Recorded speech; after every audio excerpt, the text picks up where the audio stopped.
Dotted silver threads dropped from heaven by the gods. Nature then takes me to adorn her fields and valleys. When I cry, the hills laugh. When I humble myself, the flowers rejoice. When I bow, all things are elated. The field and the cloud are lovers, and between them I am the messenger of mercy. I quench the thirst of the one. I cure the ailment of the other. The voice of thunder announces my arrival. The rainbow announces my departure. I emerge from the heart of the sea and soar with the breeze. And when I see a field in need, I descend and embrace the flowers and trees in a million little ways. I touch gently at the windows with my sift fingers, and my announcement is a welcome song. All can hear, but only the sensitive can understand. I am the sigh of the sea, the laughter of the field, the tears of heaven, and so, with love. Sighs from the deep sea of affection, laughter from the colorful fields of the spirit, tears from the endless heaven of memory. It is my supreme honor to ask you all to stand this morning as we light our chalice and join me in the chalice light words printed in your order of service. Water flows from high in the mountains. Water runs deep in the earth. Miraculously, water comes to us and sustains all life.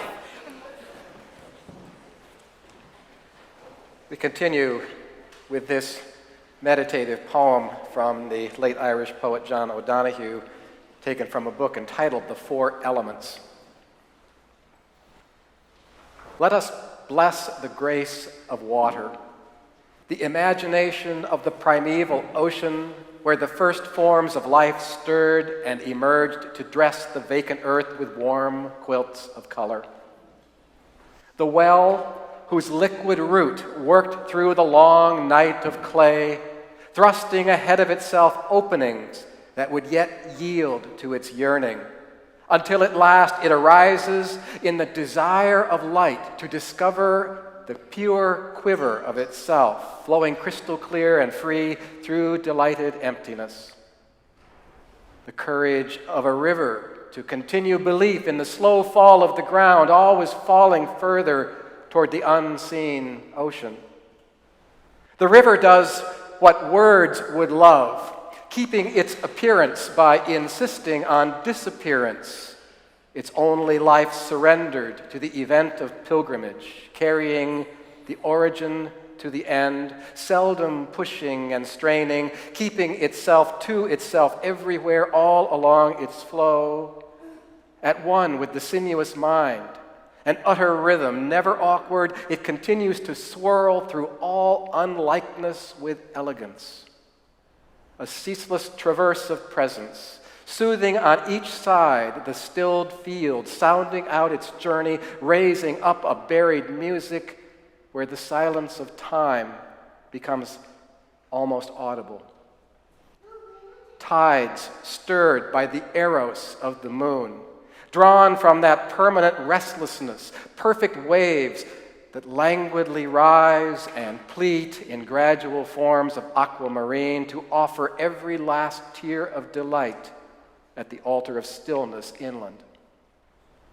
And the rain in the night, driven by the loneliness of the word to perforate the darkness as though some air pocket might open to release the perfume of the lost day and salvage some memory from its forsaken turbulence and drop its weight of longing into the earth and anchor there.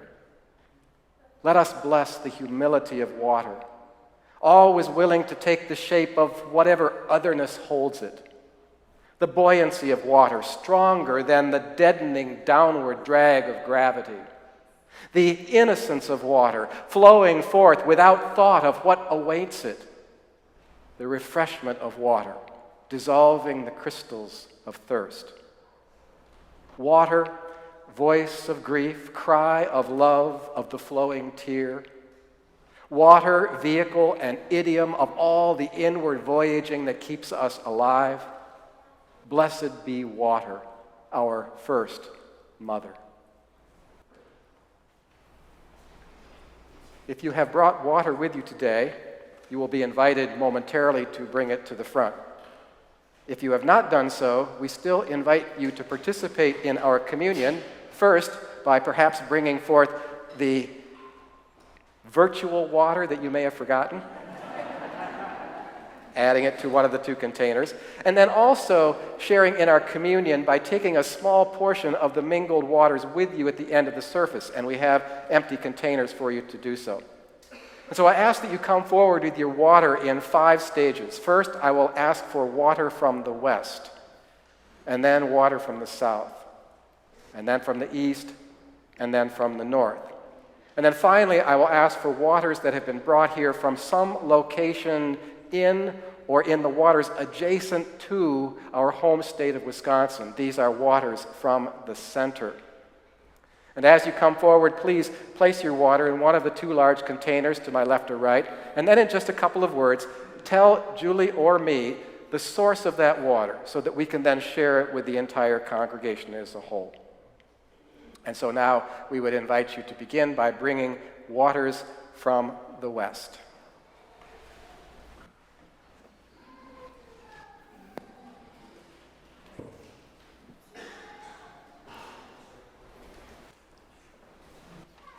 This is water from Glacier National Park, Montana, Ptarmigan Falls, or Ptarmigan Falls, depending on how you would pronounce that. It's a bird in any case.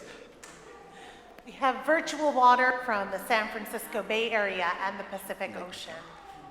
More water from Glacier National Park, Lake McDonald, popular place this summer. Water from our General Assembly in Portland, Oregon. Where in Hawaii did you get? Oh, from Maui, Hawaii. Los Angeles, California. We have water from San Diego and the San Francisco Bay. San Francisco Bay again. The Pacific Ocean around Honolulu, Hawaii. Water from the Pacific Ocean collected in the Oregon Coast Communication. Fantastic. Do you want to pour it in? Do you want some help? Okay. This was collected from outside of Oregon on the occasion of a family reunion. It's Pacific Ocean water.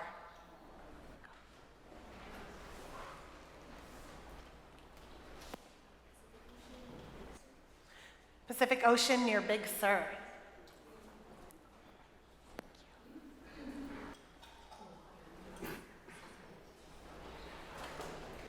San Francisco Bay and Depot Bay, Oregon, we have some more virtual water.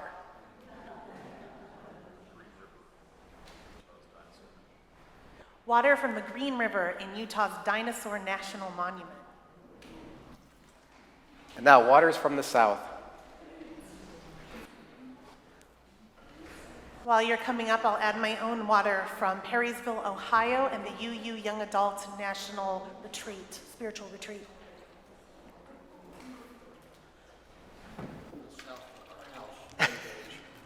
From the south of Morris's house from the rain gauge.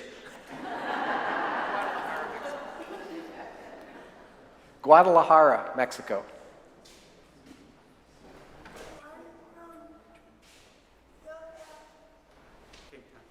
Cape Town, South Africa.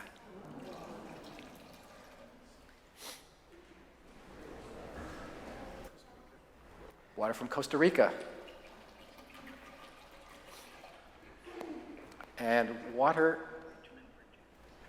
And water from Richmond, Virginia, Okay. which deserved its own parade. Water from the east.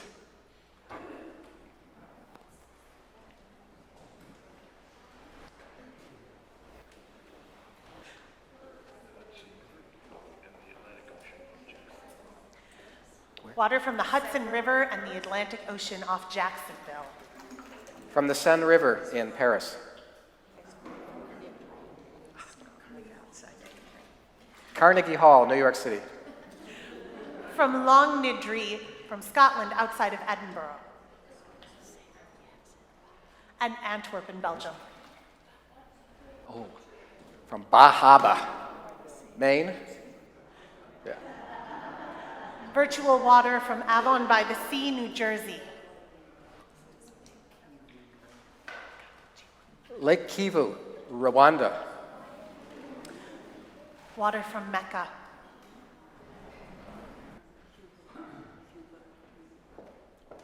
Virtual water from Cuba Lake, Cuba, New York. Waters from the north.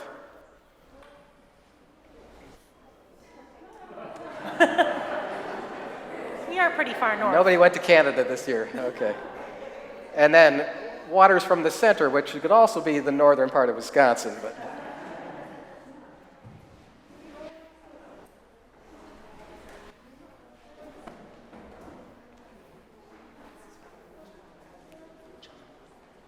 rainwater from Madison. Chequamegon Bay, Lake Superior. Do you want to pour it in? Clearwater Lake, Boundary Waters Canoe Area, Minnesota. And this is water from their rain barrel in their backyard. Madeline Island, Lake Superior.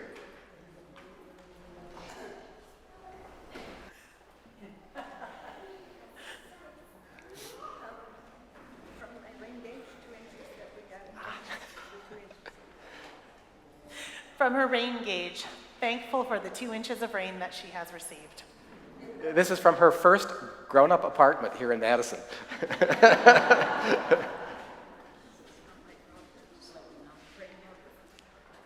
There you go. Rainwater from her daughter's backyard in Oregon, Wisconsin. Vivian, Lake Monona, her backyard. Water from Lower Hay Lake in Minnesota. Island Drive, Madison. From her new apartment home in Middleton Glen.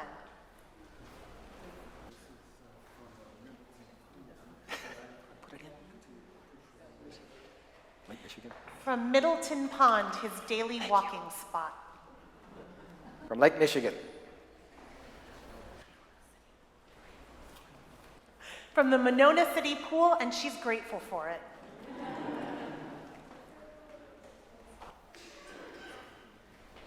from Cloud Falls that turns into Lake Superior.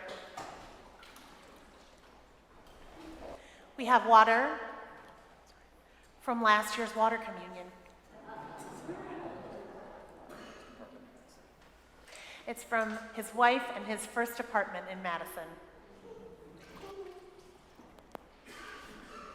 And this is more water from last year's water communion.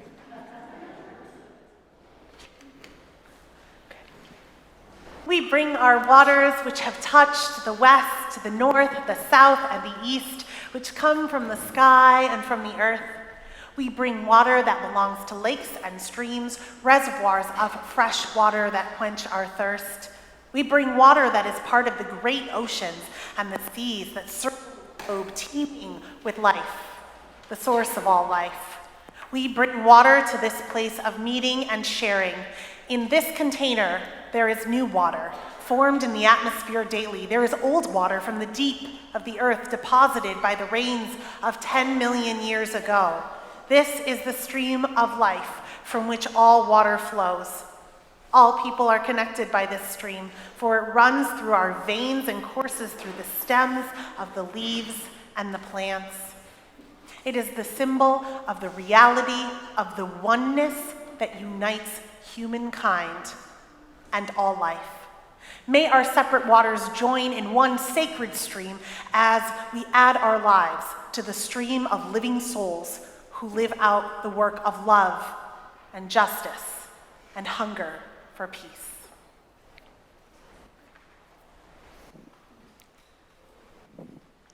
Now I'd like to share with you a story from the Native American tradition entitled Coyote and the Frog People. So Coyote was out hunting one day, and he came across the old bone of a deer antler, and he looked at it and he said, "Why, this looks just like a rare dentalia shell." Now, dentalia is a word that means literally tooth, and dentalia shells look like this. Tooth shell. So this old bone looked like a dentalia shell. And these shells were particularly prized by Native American people. Many of them came from the northwestern part of the country and made their way all through the country, and they were prized because Native Americans used them to make beautiful jewelry. And so Coyote had found this dentalia shell, and he picked it up, and he had an idea about what he was going to do with it. So he went to see the frog people. And at the time, the frog people, they controlled all the water in the world. They had a monopoly. And when anybody wanted any water to drink or to wash with or to cook with, they had to go to the frog people and beg to have a portion of the water. And so Coyote had this shell, and he goes to the frog people and he says, "Hey, frog people, I've got this big, beautiful dentalia shell, and I want a drink of water, a big drink of water, and I will give you the shell if you will let me have a big drink." "Give us the shell," said the frog people. "You can drink all you want." And so Coyote gave him this old piece of deer antler that looked like the dentalia shell, and he put his head under the water and he began to drink. Now, all the water that the frogs had was trapped behind this big earthen dam, and right by that dam is where Coyote took his drink. "I'm going to keep my head down for a long, long time," he said to the frog people, "because I'm really thirsty. I've been running and I've been hunting and I need a big drink, so don't worry about me." "Okay, we won't worry," said the frog people. So Coyote began to drink, and he drank for a long, long time. And then finally, one of the frog people said, "Hey, Coyote, you sure are drinking a lot of water. What are you doing down there?" And Coyote said, "Well, I'm just really, really thirsty. I need a big, big drink." "Oh, okay, all right." And after a while, one of the frog people said again, "Coyote, we've never seen anybody drink this much water. How can you possibly be that thirsty? Maybe you need to give me another shell." "Just let me finish this drink," said Coyote, and he put his head back down under the water. Frog people wondered how anybody could possibly drink that much without exploding.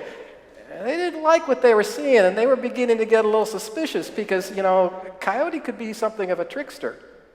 And in fact, what Coyote was doing with his head underwater all that time is he was digging out from underneath that dam. And when he had practically finished, he stood up and he said, that was a really good drink. And then he hightailed it out of there. Well, a few minutes later, the pressure of the water, the dam collapsed, and the water went all over the valley. And it created the creeks and the waterfalls and the rivers and the lakes of the world. And now everybody had access to that water. And the frog people, well, they were furious. They called to him, "You have stolen our water, Coyote." And Coyote heard them complaining, and he called back, "Frog people, it is simply not right for one people to have all the water and not to share it with everybody else. Now everyone has water that they can use." And that's what Coyote did for us. Now anybody can go down to Lake Mendota, get a drink of water if you dare, or wash your clothes, or maybe just take a nice swim. So when I think of water, in addition to thinking of the trickster Coyote, I'm reminded of the Hindu religion, and in particular of the three supreme gods who comprise what is sometimes called the Hindu Trinity. And each of these three gods is associated with or identified with a particular function. And so we know that Brahma is described as the creator, and Vishnu is the sustainer, and Shiva, his appellation is the destroyer. Now, Shiva is not considered by the Hindus to be evil or undesirable because of this particular destructive role.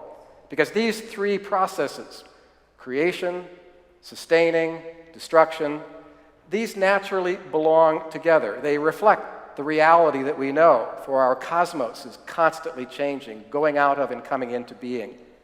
A star far up in the heavens is born, and an ample supply of hydrogen keeps its solar furnaces burning for billions of years, but eventually it comes to an end as a supernova. And that original star is no more, but its gaseous elements have been released and become available for another cycle of star-making, creator, sustainer, destroyer. And as with the stars, so with the water. From our grade school science texts, we all learned that life on this planet began in the warm, liquid depths of our ancient oceans. While the Earth's dry surfaces were still inhospitable to sentient life in any form, water was the perfect medium in which complex chains of proteins could morph into those single-cell creatures and then multi-celled invertebrates like jellyfish and mollusks, and then finally into the vertebrates, fish and amphibians. More than a few myths of origin identify water as the environment out of which life first emerged. And so we read in the first chapter of Genesis that in the beginning, God created the heavens and the earth. The earth was without form and void. Darkness was upon the face of the deep. And the Spirit of God moved across the waters, across the face of the waters. So water was here, according to the Bible, before anything else. It is the chaos out of which God, that cosmic creative principle, ushered forth life and love. And we now know that for billions of years, the creation of new life forms was restricted entirely to the oceans. And so is it any wonder that many life scientists believe that the presence of water on another planet foretells the possibility that life could evolve there as well. Water sustains as well as creates. The world's oceans are not only the cradle of creation, they also play a vital role in sustaining us. Water vapor from the ocean's surface accounts for much of the rainfall that keeps our land moist and fertile. And of course, those same oceans provide a high percentage of the protein that we humans eat. As recently as a half a century ago, few people, and not even many scientists, feared that the time would come when there would not be an ample supply of saltwater fish for us to catch and to eat. The oceans were believed to be literally inexhaustible, a reliable source of human sustenance for centuries to come. And what we have learned since then is that even the great ocean's regenerative powers are limited, and that she has proven no match for humankind's drift nets and factory fleets and the oil spills. And given the excessive heat and the parched conditions that much of the West Coast has experienced in recent years, it's easy to understand why compassion and water are inseparable concepts for people who live in arid parts of the world, particularly in the Middle East. Water, Martin Lings points out, is considered to be a direct symbol of God's mercy for the Arab peoples. In the Quran, it is written, "He sendeth down water from the sky, and thereby quickens the earth after her death." Water has this uncanny power to sustain us emotionally and spiritually as well as physically. No wonder the Lord's Prayer contains the famous line, "He leads me beside the still water and restores my soul." How many times have any of us sought out a lake, a river, a seashore when we were feeling downcast, out of sorts, oppressed by life? There is something about water, something more than negative ions, that counteracts distress and helps us to regain our mental and emotional equilibrium. The benefits are intangible, but they are no less real than the water that we drink to preserve our physical selves. Yes, in so many ways, water sustains us. And of course, water is a fearsomely powerful force of nature. When God despaired of humankind, resolved to destroy everything that he had created and start over, what did he do? He opened up the heavens. And it is said that it rained steadily for 40 days and 40 nights, and all the world, except for Noah and his ark and the animals and his family members therein, all were destroyed, all were drowned. And other religious traditions relate similar tales of the destructive power of water. Now, we have seen our share of hurricanes and floods and tsunamis in recent decades. Deep-sea earthquakes produced tidal waves that killed tens of thousands of people in Japan and Indonesia. This weekend, we observed the 10th anniversary of Hurricane Katrina. Katrina, Hurricane Sandy on the East Coast, displaced entire populations, demolished huge swaths of U.S. coastline. The shrieking winds of a hurricane, those are terrifying. I've actually been in a couple of them. But it's the storm surge, it's the breached levees that ultimately claim so many lives and destroy countless livelihoods. And even those relentless winds of the hurricane, they draw their energy from water that has evaporated from the ocean's placid surface. And likewise, overflowing rivers in the Great Plains have inundated towns, left tens of thousands of acres of cropland submerged, unable to be planted. We human beings love to live near water because of its sustaining qualities. But even a lake like Mendota, even a river like the Rock, can quickly become treacherous, betraying our trust and laying waste our dreams. So yes, water can be every bit as ferocious as it is friendly. And so we do well to regard it with due respect and to exercise caution in its presence. But again, even as the god Shiva is not an evil being because of his destructive nature, water is not necessarily demonic because it foils our plans and thwarts our ambitions. There is a fine line between destruction on the one hand and cleansing on the other. And when water rises up to oppose us, it may be because we have taken certain liberties, because we have acted in a less than prudent fashion by placing our homes and our cities in places where they really don't belong. Water is very good at reminding us that for all of our technological prowess, the forces of nature will in the end have the last word. We are all water babies. Agnes Baker Pilgrim, a revered elder of Oregon's Siletz Indian tribe, says, "We are all water babies, and it's never too late," she says, "to save the world. So wherever you are, take care of the water if you really want to live." Let us hope that we will become ever more aware of and sensitive to the indispensable role that this liquid gold plays in our lives and in the life of our planet, lest we toss out the baby with the bath.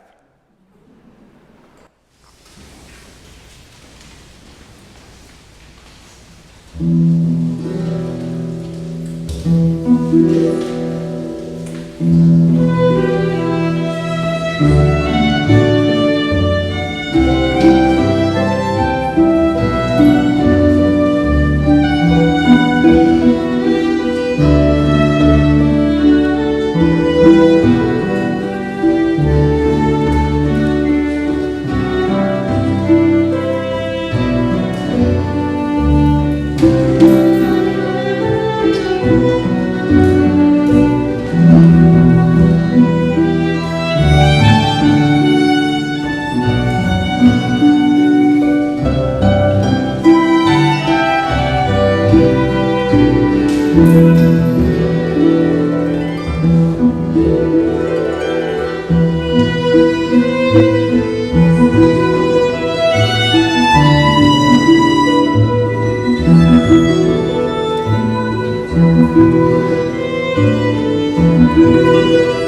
Once there was a little stream that dreamed of flowing into the sea. And that stream started in an aquifer, huge pool of water underground. But the call of the ocean was so strong that the stream pushed its way up through the nooks and cracks, up through the earth, until it burst forth into the air and began its journey to the sea. And the waters bubbled up to the surface, and they ran down a hill, carving the stream bed into the earth. Sometimes the stream babbled as it traveled. Sometimes it gurgled, and at other times it roared. At times the stream traveled alone. Its waters were so clear that you could see the pebbles that lined its bed. And at other times the stream ran through great lakes or tumbled over a cliff or joined other streams to form a river. And then it would split off again to travel alone. But always, always this little stream yearned to flow into the sea. Sometimes the stream would run fast and deep, eager to reach the sea. Fish swam in its waters, and it carried them swiftly on its journey. Sometimes the stream would grow wise and slow and would carry boats on its back as it continued its journey. But always, always, the little stream yearned to flow into the sea. And then one day, just as the call of the ocean seemed to be a bit stronger, the stream found itself flowing sluggishly. Its waters began to grow thick with mud until sadly it pooled into this brackish mud hole right at the edge of a vast desert. Woe is me, thought the stream. Now I'll never get to the sea. I tried going around the desert, but it was just too wide. I tried going under the desert, but it was too deep. Still, even with mud in its ears, the little stream heard the call of the ocean and yearned to flow into the sea. After what seemed like a long time, as the stream just pooled there in the sun, it began to hear a voice. I can take you to the sea, little stream. Come with me, I am the wind. I'll carry you to the ocean shore. But how could you do that?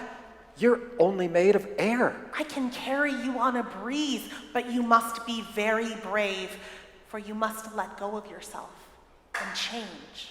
But I've changed many times. But this will be different. The little stream paused, but deep within the stream did still yearn for the sea. And so the stream let go. And the wind picked it up, particle by particle. And at first, the stream was scared. It felt lost. It was no longer the stream, but it felt like it had been turned inside out. It had become something swirling in the sky. And the view was nothing like anything that the little stream had ever seen before. There was the whole wide world laid out below it. But then it noticed that it was surrounded by all these sparkling jewels. And what had been the stream realized that all those sparkling jewels were part of itself. These molecules of water, droplets of moisture, all sparkling in the sunlight. What had been the stream realized that it was truly beautiful on the inside. Next, the stream turned moisture, saw that it was not alone, for the wind had whispered to other streams and ponds and even to the morning dew upon the oasis, and all had turned to moisture. All of their parts were also sparkling in the sun.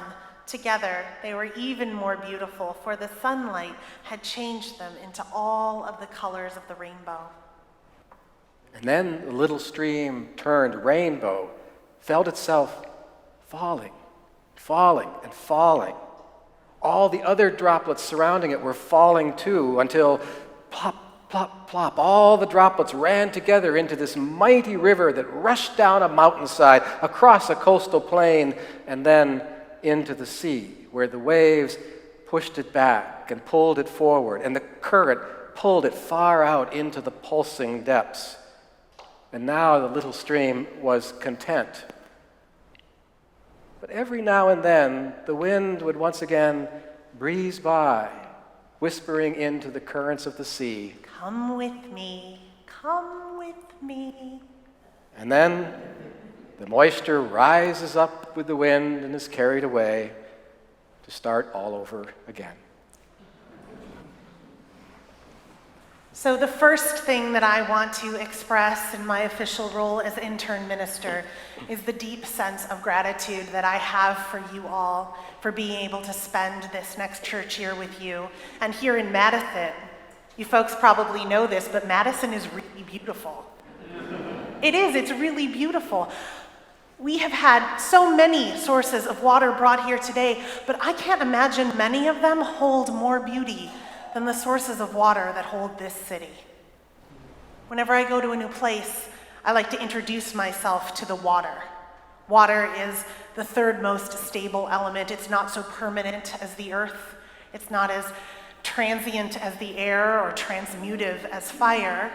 So water's a really great place to hold the emotion and the story of a place. I thought a great way to introduce myself to Madison would be to go take a walk around one of your lakes. And I was not so ambitious as to try to walk around Mendota or Monona. So I thought that I would walk around Lake Wingra to the south. It was about a 4-mile walk, so said my maps, and I wanted to be free on this walk. I wanted to be able to move, so I left my water bottle in the car, and I left my phone with my maps function in the car,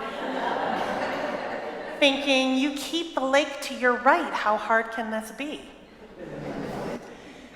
It turns out, if they put a golf course between you and the lake, and you can't actually see the lake, and you have virtually no sense of direction, it's kind of hard, actually, to keep the lake to your right.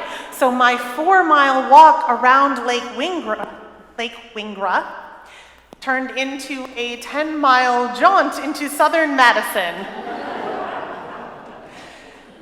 And I was feeling a little foolish for leaving my maps function in my car, and I was feeling really foolish for leaving my water bottle in my car because I was starting to get really, really thirsty. In fact, at one point, I came across a sprinkler going off in somebody's lawn, and the only thing that kept me from awkwardly trying to drink from that sprinkler was the thought that today I would be standing up here and one of you would say, honey, isn't that girl that tried to drink from our front lawn? But, had it been any further on my walk, no amount of trying to preserve my own dignity would have stopped me from drinking from that sprinkler, because after 5 hours, walking in the sun with no water, I actually started to feel a panic inside myself. And I knew I was in the middle of a metropolitan area. There was gonna be no actual harm that would come to my body from water deprivation that day. But just the idea that I didn't know where my next drink of water was coming from was really frightening for me.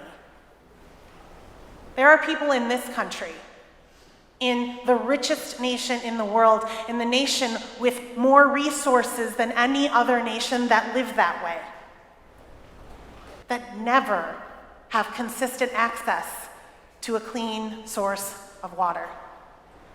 One of the beautiful things about water communion is that we bring water from many sources, and part of who we are is where we have been. I come from the city of Detroit. Detroit is my home, and it is also the most economically devastated city in the United States. It is also rather underwhelming as a functioning bureaucratic entity. So there's a thing that happens in Detroit. People are poor, and it's hard to pay your bills when you're poor. And so people don't pay their water bill sometimes. People are unable to pay their water bill sometimes. And the city, for very many years, has not collected on those water bills. So a pattern happens. People don't pay the bill, and nothing happens. My mic just go out? Oh. So people don't pay the bill, nothing happens. And then a couple of years ago, the city of Detroit went bankrupt. And they brought in an emergency financial manager to usurp the power of the democratically elected government there. And the emergency financial manager said, we have millions of dollars in unpaid water bills. This is a great way to try to recoup some of the financial loss in this city. So they started sending out bills to people who couldn't pay their water bill even 1 month, that were years worth of water bills, and saying, if you don't pay now, we will shut off your water. If you can't pay this, we will shut off your water. There were 65,000 delinquent accounts, delinquent as in criminal, as in it is against the law to use something the divine has given to us as a necessary sustaining source of life because we do not have enough man-made money. Currently in the city of Detroit, up to 10% of the population already has their water cut off or faces going without a sustainable source of water. And 10% is a lot when you consider that Detroit has roughly the population of San Francisco. And San Francisco is another place that I have lived. I went to school in Berkeley, which is in the San Francisco Bay Area. And San Francisco has a completely different economic makeup than Detroit. But they have water problems too, because in San Francisco there has been a huge, huge drought. And the water companies have realized that they don't have enough water, that they don't have enough base material to sell to keep themselves financially going. So they knew, or they decided, that the best way to deal with this was to increase the water rate. And they realized that this was going to be hard for a lot of people because there was going to be a significant water rate increase, something like 30%. So there was an idea put forth. Well, why don't we do an even bigger increase, 50 or 55% on everyone, and those who cannot afford to pay that rate increase can get vouchers, so that most of the burden will fall on people that can afford it. If you own a new tech startup, your water bill increasing 50% probably isn't a game changer for you. If you wash dishes in El Cerrito, it might be. And the people said, well, that isn't fair. That isn't fair. It's not fair to disproportionately allow some people to pay for the water. So instead, they increased the water rate on everyone, and some people are just disproportionately affected. Even a place like Wisconsin, even a place of seemingly abundant sources of water, the groundwater, is starting to dry out in some places, and people are starting to have discussions about which people have access to which resources. Water is the most immediately necessary source of life after oxygen. Water is the molecule that makes up most of our bodies.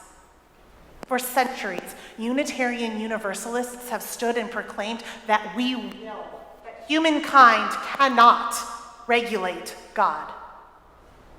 Ought it not be time that we stand and say we also will not regulate life?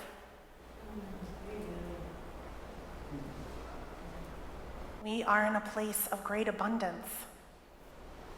I pray that we enjoy it.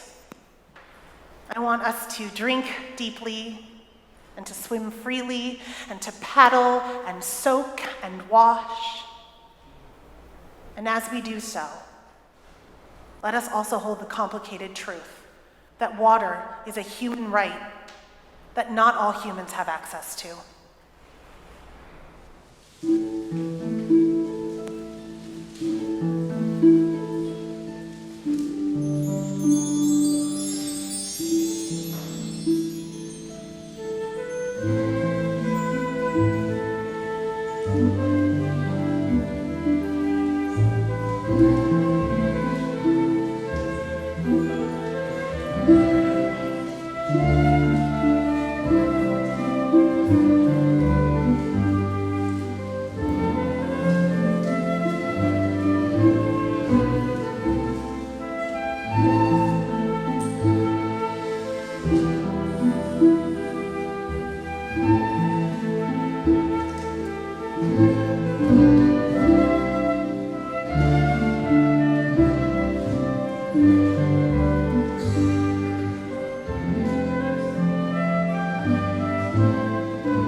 During and after the postlude, you may come forward to retrieve a portion of the waters that we have gathered here today.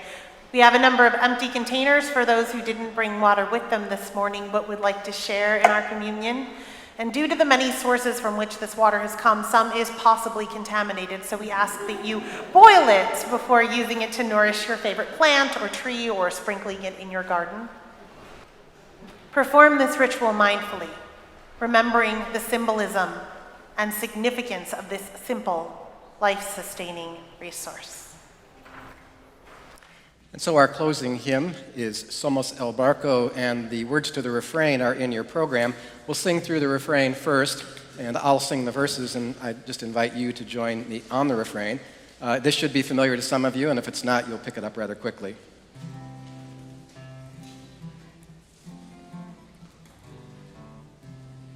Somos el barco, somos el mar, yo navego en ti, tú navegas en mí. We are the boat, and we are the sea. I sail in you, and you sail in me. Let's try that. Somos el barco, somos el mar, Yo Nawagawenti, to Nawagas and me. We are the boat, and we are the sea, and I sail in you, you sail in me. Oh, the stream sings it to the river, and the river sings it to the sea, and the sea sings it to the boat that carries you and me. Somos el barco, somos el mar, yo navego en ti, tú navegas en mí. We are the boat, and we are the sea.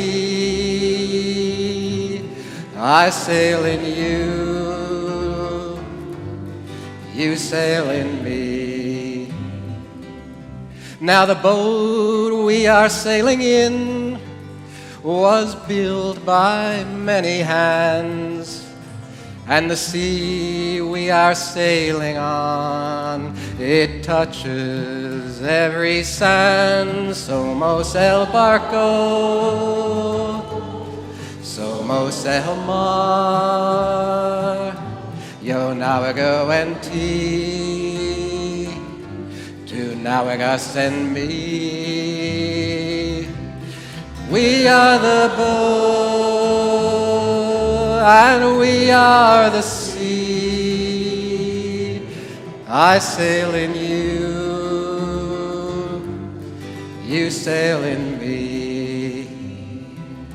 Oh, the voyage has been long and hard, and yet we're sailing still, with a song to help us pull together. If we only will. Somos el barco, somos el mar, yo navego en ti, tú navegas en mí. We are the boat, and we are the sea, and I sail in you, you sail in me. So with our hopes we raise the sails to face the winds once more, and with our hearts we chart the waters never sailed before. Somos el barco, somos el mar, yo navego en ti, tú navegas en mí. We are the boat, and we are the sea. I sail in you, you sail in me, and I sail in you, you sail in me. Some things, say the wise ones who know everything, some things are not living. And I say, you live your life your way, leave me alone.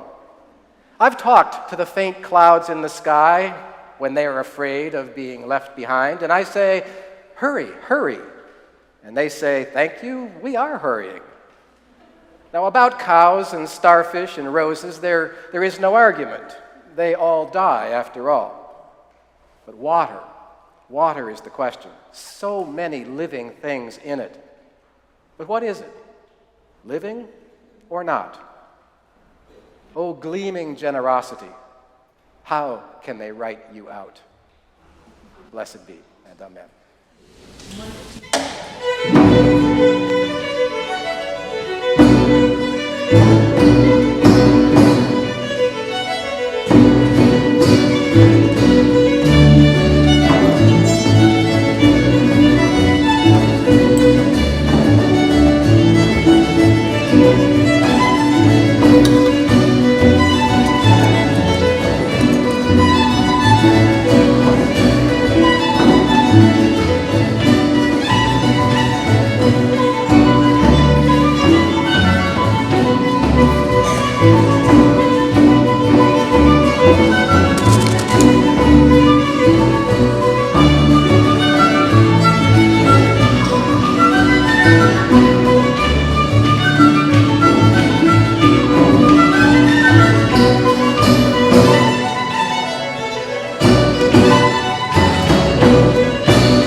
Thank you.